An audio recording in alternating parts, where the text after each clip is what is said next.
and a bunch of others, all right, before we get started. So I just like to come in, mingle, see how everybody's doing.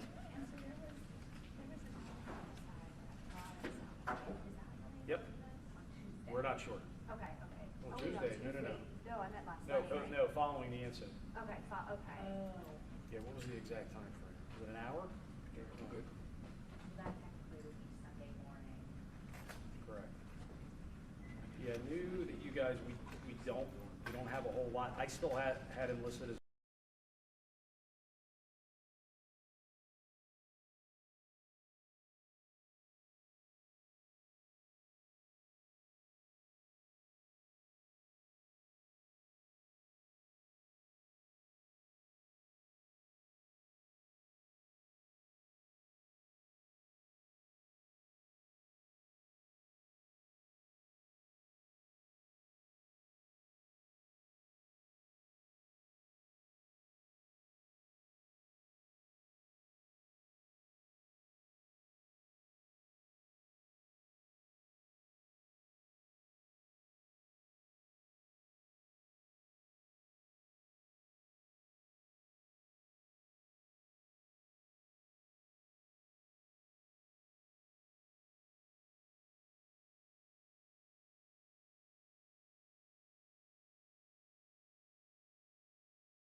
Good afternoon, everyone. Thank you for joining us today.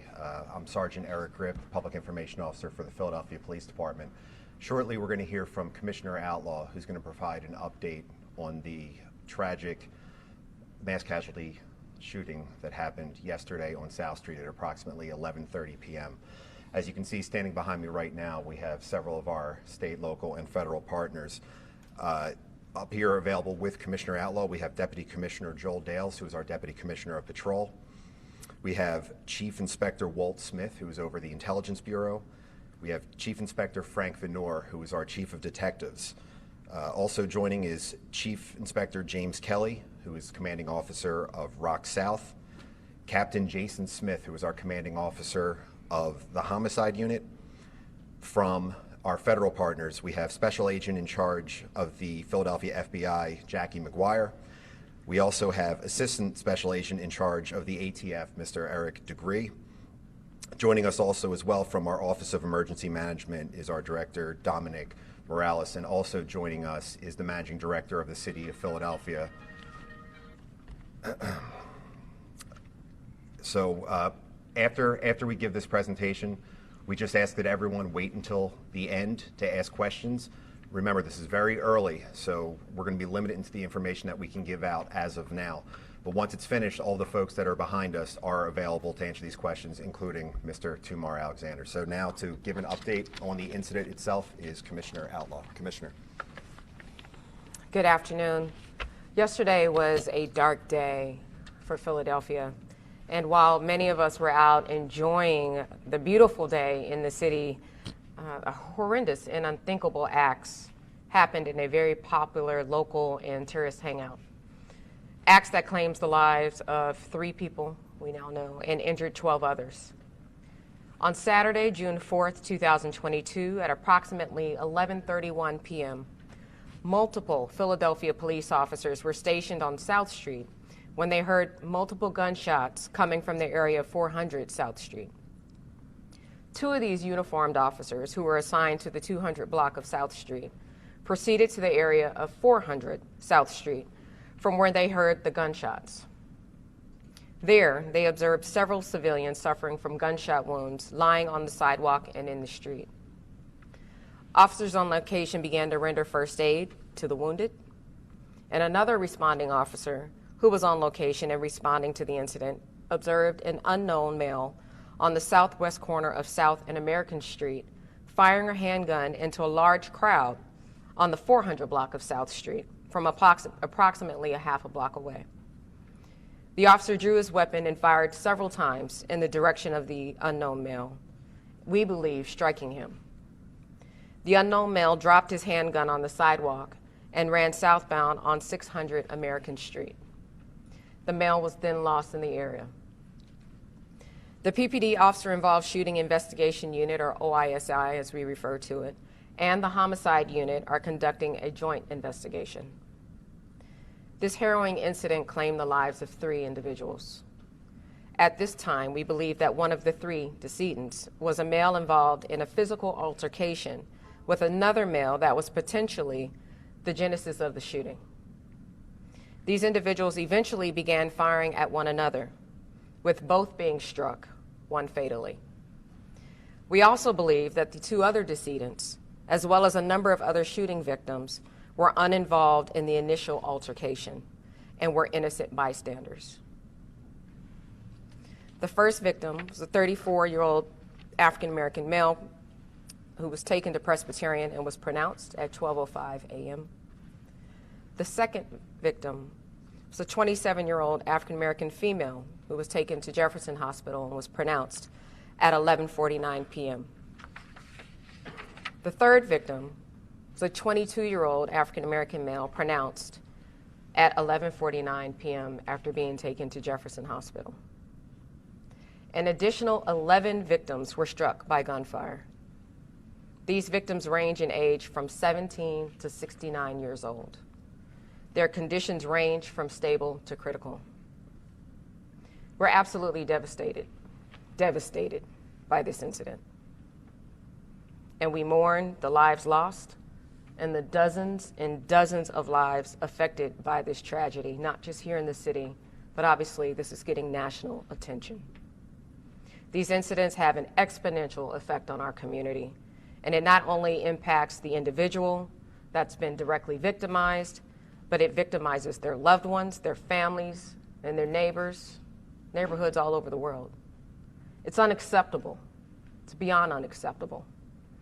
And we're still using every resource available to get to the bottom of what occurred, not just out there last night, but behind this gun violence in this city, period. It's important that we bring justice to the victims, their families, and our community. We're working with our local, state, and federal partners to make sure that no lead is lost and that no stone remains unturned. Standing behind me are Special Agent in charge of the Philadelphia's FBI office, Jackie McGuire, and Assistant Special Agent in charge of the ATF's Philadelphia field office, Eric DeGree, who are lending additional resources to this case. There were hundreds of individuals out there last night, and I'm asking the public that if any of these people, anyone who was out there, saw anything, witnessed anything immediately before, during, or after, to please call or text our tip line at 215-686-TIPS, 215-686-8477. Or you can contact the homicide unit at 215-686-3334. As with all of our homicides, there is a standing $20,000 reward for information that leads to an arrest. So with that, I understand there's going to be a lot of questions, but please keep in mind that this investigation is complex and is still in its infancy.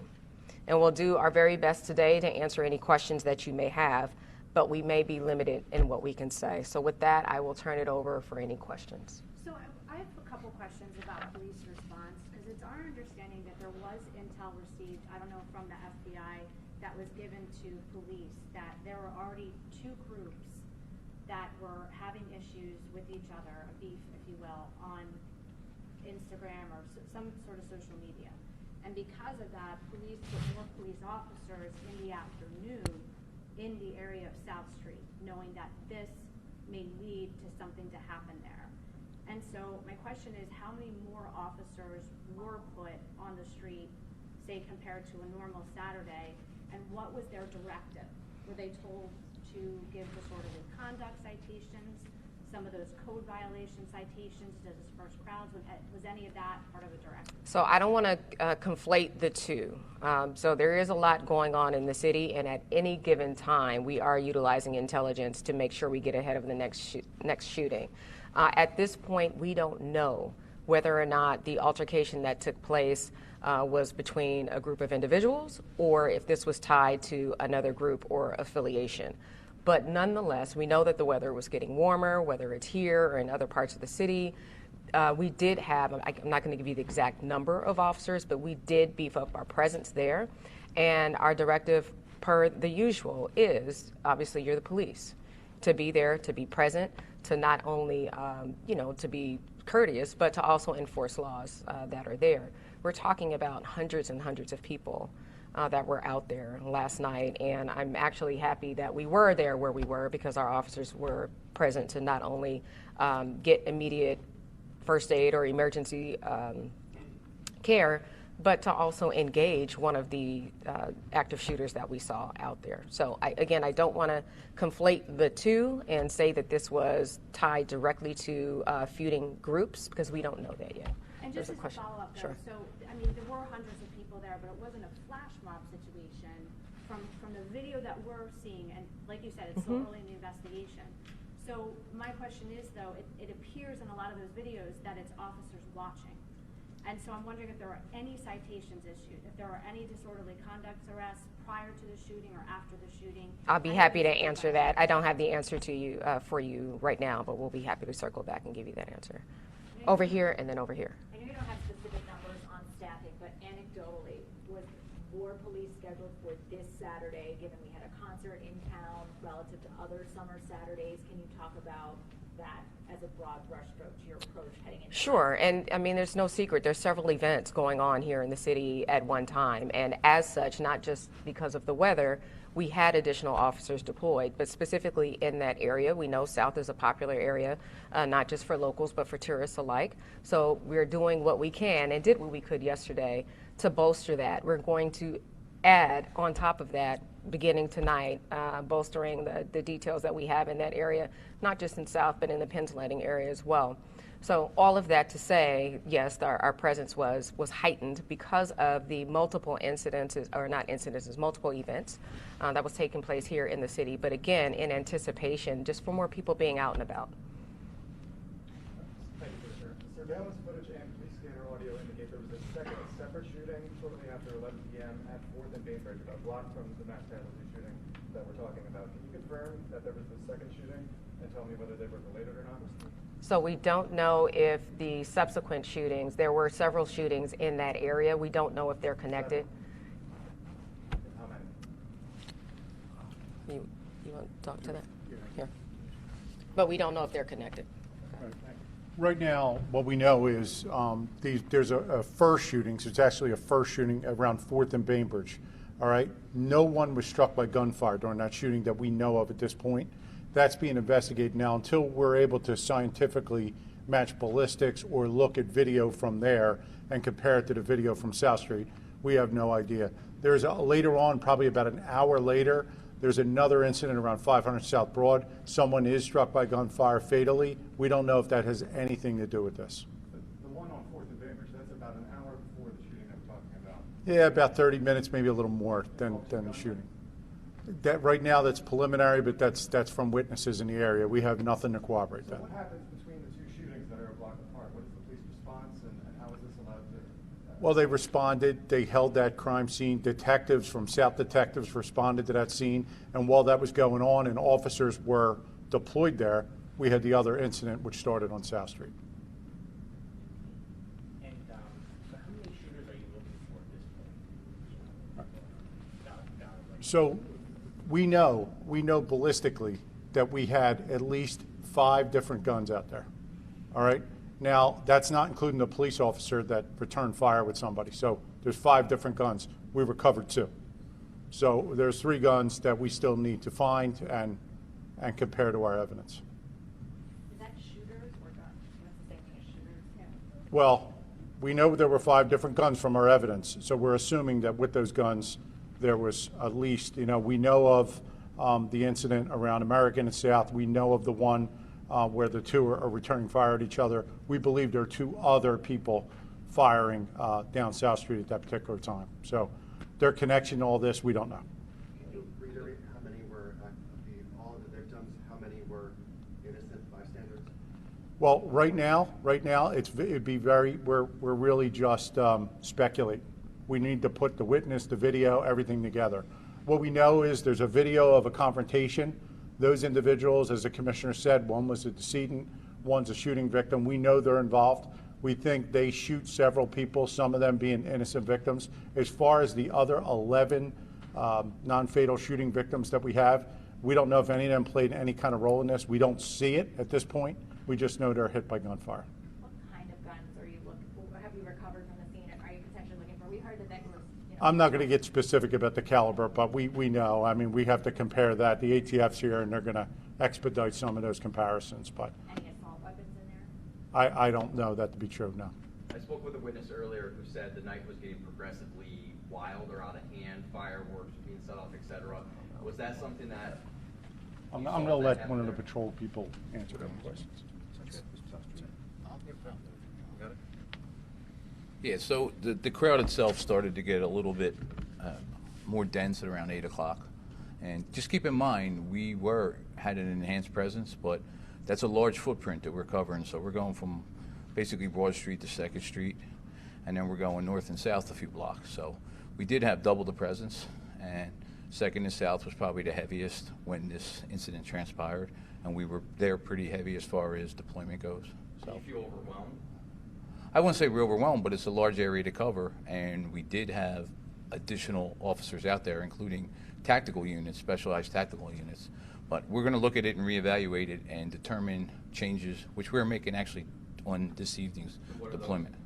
We're going to have an enhanced deployment, and we're going to change traffic patterns, and we're We're actually going to make some closures in particular areas that were overwhelmed last night with crowds. But what attempts were there to disperse that crowd? If it got dense at 8 o'clock, if you had intelligence in the afternoon that there was a potential issue happening, and this happened at 11:43, between 8 o'clock and 11:43, what attempts were there to disperse the crowd? Well, we do keep the crowds moving, but at the same time, we have to be cognizant of people's rights to come down there and to walk around, so it's a balancing act. I mean, it wasn't complete chaos at that point, obviously, once the shooting started, but prior to that, we had crowds gathering and everything. We try and keep them moving, We have residents that we've interviewed that have on their cameras that they have outside saying that for hours they feel that nothing was done, including disorderly conduct arrests, a lot of those small code violation situations. So were you actually, and I know you're getting those numbers for me, but you were there, so were you actually issuing any of those? I wasn't there at that point, but we'll have to check how many were issued, but we're Yeah, looking at we'll look into that. We're in the process of looking into what occurred last night as a whole. Once we get that information, we'll share that with you. And on top of that, I hear you talking about the intel we received in reference to South Street.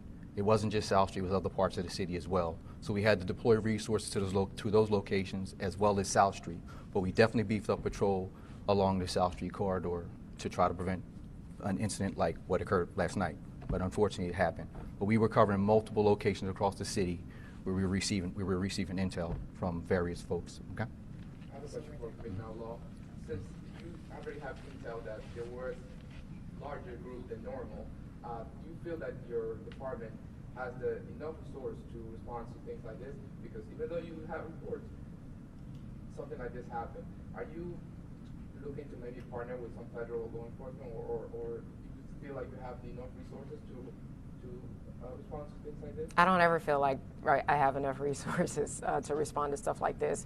And it's not just for things like this. It's to allow us to not only answer. Remember, so when we assign officers to events or to be visibly present in certain parts of the city, that's one thing. But then we still have to have resources to answer calls for service or 911.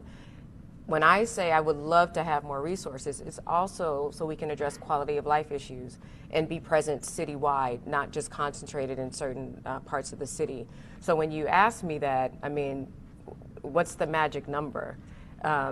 Obviously, we didn't have enough to have a cop on, every few feet last night, but that's why it's important for us. We literally were huddling immediately after this happened to find out where we can pull more resources, where we can continue to partner with some of the other agencies that are still here in the city, and then moving forward as we move into the summer, progressively into the summer, who else can we work with to serve as force multipliers? So resources are always going to be an issue, but that's not going to be seen as an impediment to ensure the safety of everyone in the city. So should people feel afraid to go out? No, people shouldn't feel afraid to go out at all. And I mean, I anticipated that question, but we get that question all the time. I don't tell people to stop living their lives.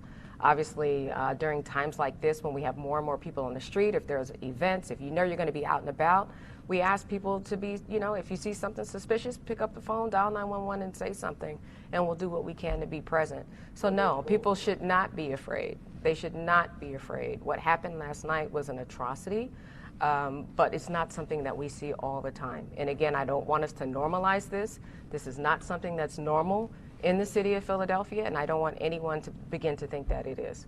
There was, hold on, I'm sorry, 1 second. There was something over here. Okay. Speaking of responses, was anybody from the mass incident response team out there last night? And if so, do you know how many? From the mass incident? The mass incident response team? MERT? Yes. Is that where? No, not from MERT. Whenever we've asked the mayor, and Tumar, you might want to comment on this too, but about more police, he just blanketed says there aren't enough police officers. We're trying to recruit people. Is there anything that you've asked of Mayor Kenny along those lines that he has not seemed willing to provide you help with? The mayor absolutely understands our resource needs and our resource issues. So he's in full support of that. I mean, I've talked about this repeatedly in that, our authorized strength was reduced, 2 years ago. When you just look over the years under the different commissioners, the number of police officers that were available to address whether it was violent crime or, again, to be present and address quality of life. Over the years, our staffing has gone down, and we've seen the climb of crime to go back up. So he's 100% on board and understands what our resource needs are. But I think, again, this makes it very clear that we can't be everywhere. We would love to be everywhere, but the reality is that we can't. But we're going to continue to do what we can with what we have. I don't want anybody to think, well, we don't have resources and we're taking our ball and going home. We're not. It just means that we're going to be more vigilant in our efforts. We're going to be clearer in our directives. And then again, ask community to be vigilant. And if they see something, to say something so we can get on top of it as quickly as possible. We'll take a couple more right here and right here. What is the obstacle for calling the National Guard or some larger agency? Well, I don't know. Well, I don't know if obstacle is the word. The National Guard, they're not trained to do day-to-day operational type of policing. So typically when you see the National Guard, will make the request through the state, and you'll see them, for example, during times of unrest, but for the most part, you'll see the National Guard on fixed posts, right? The Guard. But to do the things that the police do all day, every day, that's really not something that they're trained to do. Their use of force policies are different. They're the military. And so while I wouldn't say it's an obstacle, it's really kind of different missions, I would say. But is there an effort to look outside of the box? Because recruitment takes a long time. You might recruit someone but still go through the academy. Is there an effort to think outside the box and maybe go to counties to retired detectives, retired police officers, so that way they can be deputized in quicker? There's been an ongoing effort, and I see you over here, so I haven't forgotten. You just jumped in. But there's been an ongoing effort. Well in advance, we knew the summer was coming. Last year, we knew we had a record year, which was terrible. There's always an effort to think outside of the box, to work, again, it's almost, you hear me say state, local, federal partners. It's almost like it's one word. ATF, FBI is here, the AG's office is here. I mean, we leverage all of our relationships with our partners, but everyone, quite frankly, has resource issues. And so they've been sending us what they can for the period of times that we can. And, it's important for us to utilize our voice and our seat at the table with this current administration as well, not in the city, but in Washington, to let them know what our resource needs are. The fact that, we need the feds, I'm not going to speak for them, but, the feds need more resources. So that's an ongoing conversation at all times, because we know even if miraculously our authorized strength gets, reinstituted, we're not going to be able to hire all those people tomorrow. So we're constantly thinking about how we can leverage the relationships with our partners to make sure that we can still cover the same amount of ground that we have been in the past. Over here, and that's going to be the last question. The responding officer who discharged the weapon, how many shots were fired, and do you know if any of those shots, rounds, hit anyone besides the shooter? So I won't give the exact number of rounds fired. We know that there were several. And again, it's still really early, but we believe at this point that he struck one of the shooters, and that's it at this point. Okay. Are you releasing the name at this point to the officer? Not yet. And just one last question about the timeline of events. This is a very confusing. I know. Here. Just to confirm, maybe this is a question for patrol, but 11:04 we were shooting at 4th and Bainbridge. No. We have shortly before midnight we have the shooting incident on South Street erupt, and there might have been multiple shootings that are occurring at the same time. That is unclear. Is that accurate? So we had the shooting incident at 4th and Bainbridge. No one was hit. That was about 35 to 40 minutes before the actual main shooting on South Street. So yes, officers had to respond to that. Officers had to guard that crime scene. But we still had the bulk of the deployment on South Street and then the other surrounding areas, going from 2nd and South to Broad and South. So. Okay, just confirming the total number of shooting incidents that we know of, though, in that area at that time. So there would have been the shooting incident on Bainbridge Street, and then the shooting incidents that took place on South Street, where we had individuals that were, yes. And of the 5 guns that were used, all of those were involved just on the South Street incident? Yeah, we believe so. Thank you. Okay, thank you very much, folks. Shooting up one. What about the shooting up one? Yeah, there's